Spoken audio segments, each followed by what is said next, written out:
Hello everybody, it's me, the Anonymous Mystery, your local nocturnal detective. And Mona, my trusty crime-finding dog. Termites, rats, roaches, and flies, all of these creatures terrorize any living space they enter. In tonight's case, we look at a different type of vermin, one that is bigger and toothier.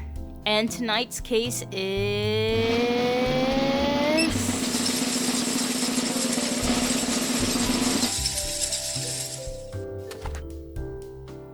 The Pest by Galactin QQ. The description is as follows. When the power goes out, you're left even more alone than you usually would be. It turns out you're not quite as alone as you should be either. Relevant trigger warnings are listed here. With everything having been outlined, let's dig right in. It's raining outside. Typically, you don't cope well with heavy storms like these, especially not alone. But you aren't alone tonight. You have your TV. You haven't been living here for very long, but you've gotten fairly used to living alone by now. Not an easy adjustment after living with your parents your whole life, but not impossible. Not like you had much of a choice. With a sudden crash from outside, you're plunged into total darkness. Your television filled the room with lights and colors just a moment ago. The void left behind is suffocating. The power must have gone out. You thank your past self for remembering to charge your phone, then turn on its flashlight. It doesn't provide as much light as you'd prefer, but it's enough to vaguely tell where you're going, so it will do.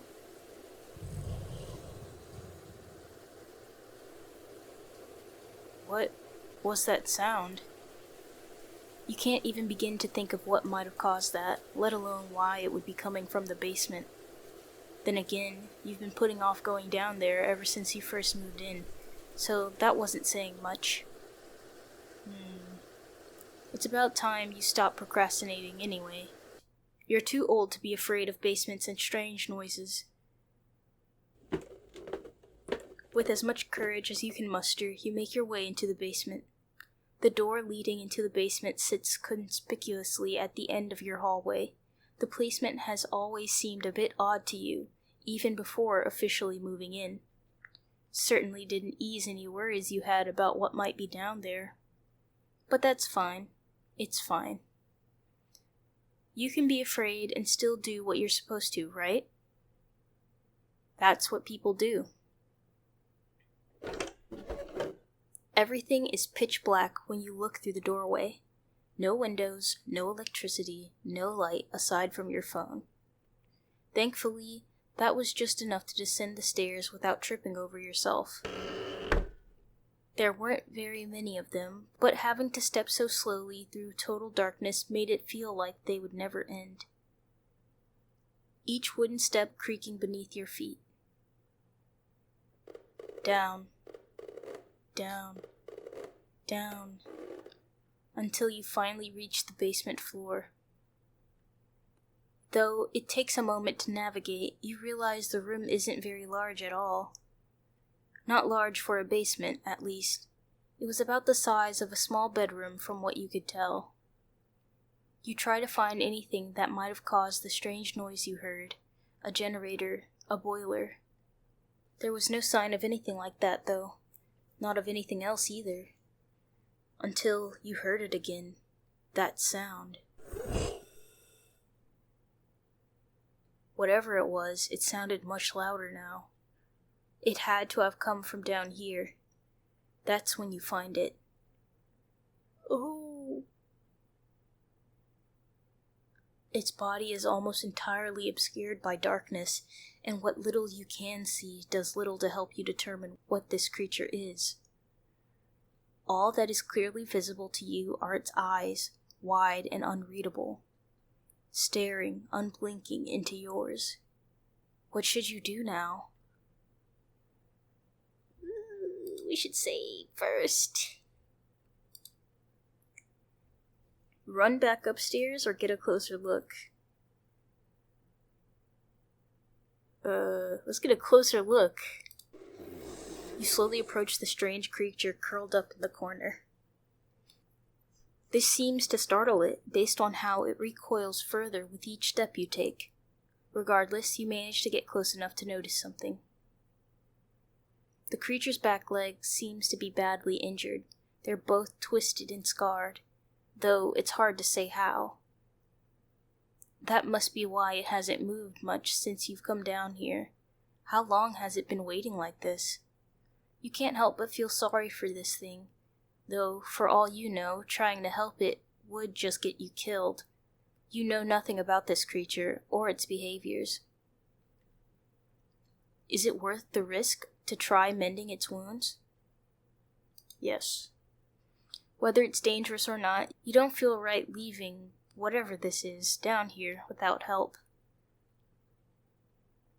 As you step away, you lock eyes with the creature, who's never looked away from you since you've come down here. You swear you can see its eyes fall as you take the first step onto the stairs.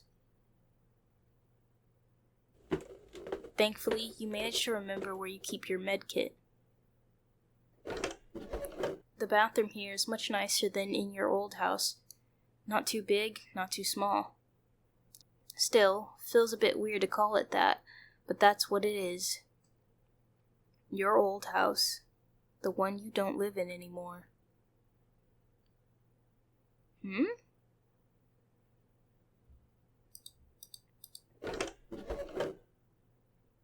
Oh.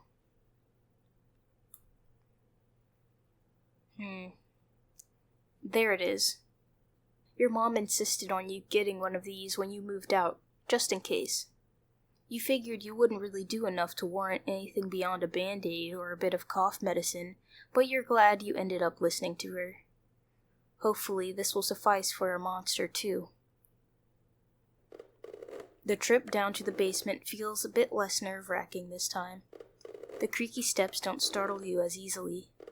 The silence isn't so deafening. And before you know it, you've reached the bottom.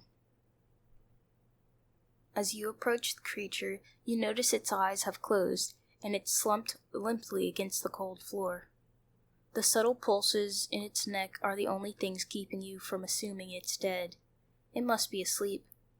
Hopefully you can mend its leg without waking it up. As you take a closer look, you get a good idea of how to go about this. Opening the medkit, you carefully remove the gauze and alcohol. It barely takes a touch to disturb it. It flinches and hisses the moment the gauze makes contact with its skin. Surprisingly, the creature does little to resist beyond that. Thanks to that, you have its legs patched up much quicker than you thought you would. You're not exactly used to doing something like this, but hopefully whatever you've done will suffice. You back away to pack your medkit up, only to notice the creature kicking its legs a bit. It seems to be testing their mobility now that they've been bandaged up. After stretching them out sufficiently, you can hear it hum in apparent content before bringing its gaze to you. As you feel its eyes bore into yours, you can't help but feel as if you shouldn't be here anymore. It has a look in its eye you can only describe as predatory, expectant, never tearing away from you. Hungry. Hungry, of course. It's been down here for who knows how long. Of course it would be hungry. Maybe you could find something to feed it. After reaching the top, you think over what you could do from here. Realistically, it isn't too late to just leave it downstairs. When dealing with animals, if this is an animal, the safest option is typically the best one, as you can never predict what they could do. You specifically, at least. You're not well versed in how creatures behave, or how to handle them properly. You'd rather not get yourself killed for the sake of what appears to be a mindless animal hiding out in your basement. But you'd also rather not leave something seemingly defenseless on its own. What should you do now? Let's bring it some food. Let's just keep making all the bad choices. You suppose it wouldn't hurt to at least try feeding this thing. There must be something that'll work in the kitchen. You haven't had a chance to go shopping lately, so there isn't much waiting in here, let alone something you're willing to part with. Cereal, bread. There's probably something better in the fridge. Yes, this should be perfect. You're not the biggest fan of steak, but you planned on having company over at some point, and people like steak. Steak. You're sure you could think of something else to serve instead. As you make your way back to the basement door, you glance towards the tea set sitting against the wall and remember something. Rat poison. You want to be prepared for if you ever found rats while living here. You had no real reason to believe there would be any, but the thought wouldn't leave until you bought this poison. Maybe you could try hiding this in the meat. Even if it doesn't kill whatever the thing is, it might buy you time to properly get rid of it after the power returns. Bring the food as is. No, there's no reason to do that. Whether you're scared or not, you can't let that drive you to things like that. Besides, if there really are rats somewhere, you'll be happy you didn't waste this pesticide. You sigh, returning the poison to the drawer and heading towards the basement once again. You walk a bit slower down the stairs this time, not wanting to misstep without the support of the guardrails. The meat is a bit heavy for one hand, much heavier than the phone in the other, which means each step you take is a balancing act. Thankfully, though, you do make it down safely, leaving you face to face with the strange creature once more. Oh, he's grinning. Cheshire Cat? He doesn't have any ears, he has a really long neck. Let me see. What is this part? Do you have, 6 legs?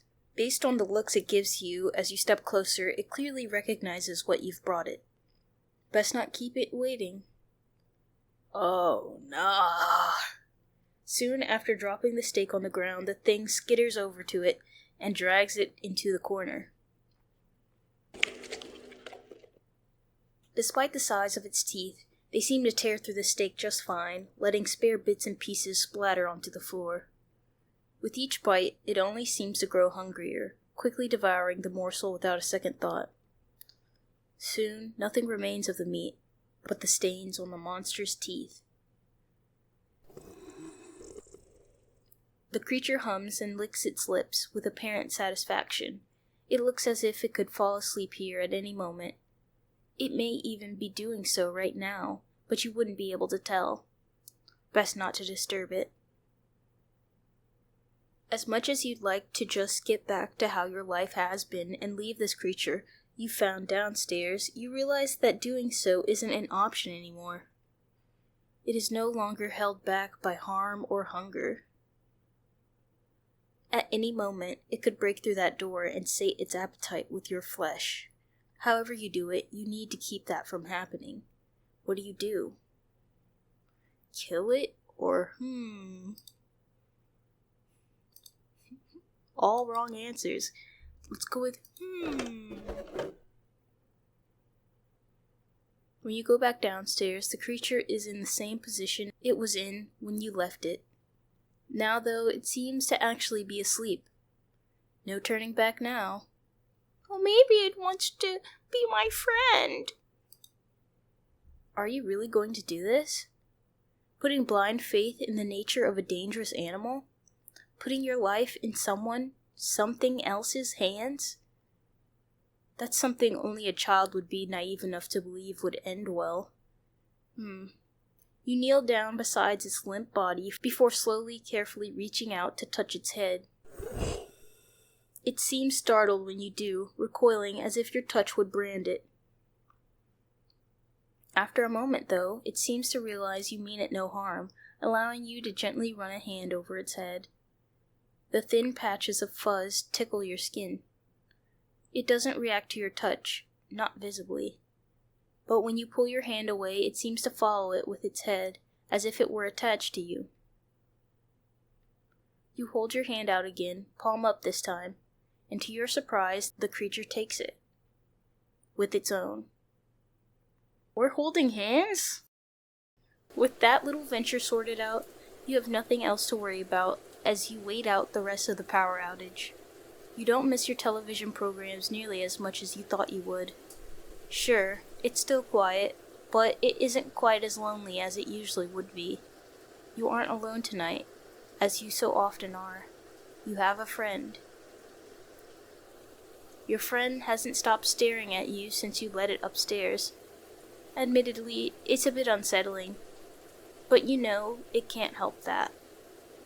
It would have been easy to leave it be or cast it out entirely, but you're glad you didn't. It was hard to face your fears, to push past survival instincts despite being taught not to. But sitting here now, with a fuller house than before, you couldn't be happier to have done something so reckless. To coexist with something else, someone else. Just like people do.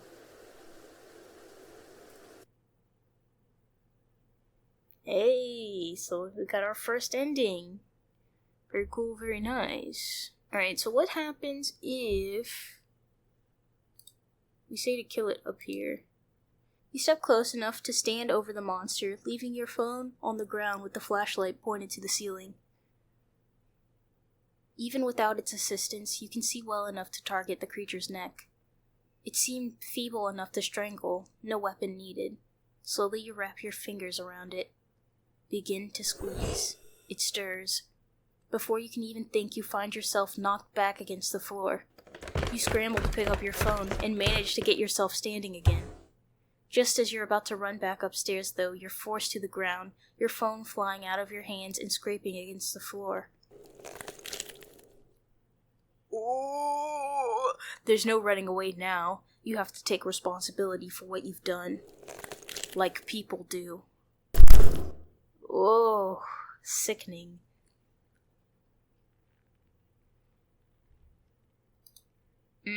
I wonder if we said kill it earlier, would it have... It's a hard conclusion to come to, confronting something so frightening. But you can't keep being scared. You have to stand up for yourself and defend your home. Whatever this thing is, it is no different than any other pest you've encountered. They may startle you and invade your space, but you'd never just let them do so. Sure, you don't have a dad to swat the gnats and spiders out the way now, but you don't need one anymore. You do need something, though. You realize a fly swatter just isn't going to cut it this time. You grab a knife from the kitchen. This is the first time you've held a steak knife by yourself. You never thought it'd be for anything like this. You do your best to keep a steady hand as you walk back downstairs, knife at the ready. This is for the best, you repeat to yourself.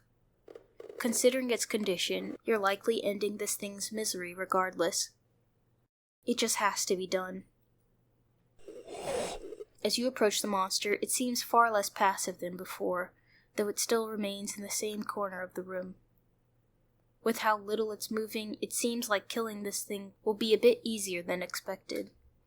As you search for a weak spot, your shaking hands lift the knife. This seems to finally make the creature understand what you're doing. Thankfully, that isn't enough to help it dodge you. It takes a few hits, but you do manage to kill it. It goes down easy, despite its size. Its eyes are so lifeless already, you can only tell you're done when its limbs stop writhing. You regret not bringing anything down to put the creature's corpse into, or to at least mask the smell. Then again, perhaps the distance and the door blocking the entrance will be enough. Your clothes will be a bit more of an issue, though. Its blood isn't likely to wash out easily. It feels good to say you got this done yourself, though. Pests can be very troublesome to deal with, and it's a necessary part of living in a house like this. You're supposed to get rid of things that aren't meant to be there. Like people do. Ooh, another ending. Okay, let's do another one. This time, what if we poison? Use the poison. You set the slab of meat down on the tea set. and open the bag of rat poison. The pellets are bigger than you expected. Crushing them and using them like a seasoning should work, you think. Thankfully, their reddish color makes the crumbles blend in with the meat. You hope the monster can't smell particularly well. You walk a bit slower down the stairs this time, not wanting to misstep without the support of the guardrails. With each bite, it only seems to grow hungrier, quickly devouring the morsel without a second thought. It doesn't quite finish eating, though. Suddenly it begins to hack and cough, its pupils dilating and contracting rapidly with each strangled noise it makes. A large wad of meat is forced from its throat. The poison isn't going to work. Just as you're about to run back upstairs, though, yep. You got me. There's no running, like people do. Oh, that sound is sick. Let's see. Don't go back down. Ultimately, it seems like the most logical choice. No need to make an ordeal out of nothing. You never really wanted to go into the basement anyway. Now you have an actual reason. Beyond your childish imagination, at least. You lock the basement door too, just to be safe. With that little venture sorted out, you have nothing else to worry about as you wait out the rest of the power outage. You miss your television programs quite a bit, though. The room is much darker without it. It's much quieter, too. Oh well. You'll just have to sit this out alone. You're not going to cry over a bit of loneliness. You're going to power through it like an adult. Like you should. Like people do. What happens if we say no to bandaging its legs? After thinking it over, you realize just how dangerous that would be. People don't just walk up to animals on the side of the road or hiding under their porch. They could be diseased, rabid, aggressive. And from the looks of it, this thing seems likely to be at least one of those. It'd be better to just go back upstairs. As you begin to step away from the monster, you can see the faint glint of what appear to be teeth cut through the darkness as it opens its mouth. They are small, but even without light, you could tell there are many, many more than there should be. All of them seem sharp enough to pierce your skin, and you aren't keen on waiting to see if your assumption is right. Without a second thought, oh, we're booking it. Without a second thought, you turn and run back up the stairs, just barely managing not to slip back down in your haste. After reaching the top, you slam the door behind you. Now that you're farther away from that thing, you can think a bit clearer about what you should do. Your first instinct is just to leave the monster to itself down there.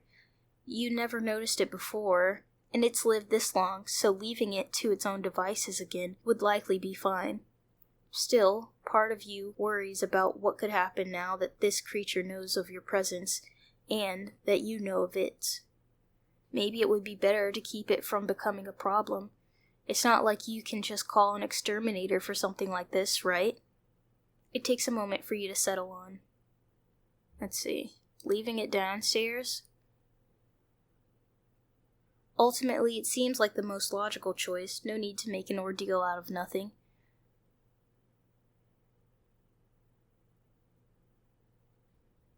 And I think this is going to be the same as the other route. Yeah, where you're lonely, the lonely route. Take care of it now. It's a hard conclusion to come to, confronting something so frightening. But you can't keep being scared. You have to stand up for yourself and defend your home. Whatever that thing is no different from any other pest. Yeah. And this is when you get the knife ending.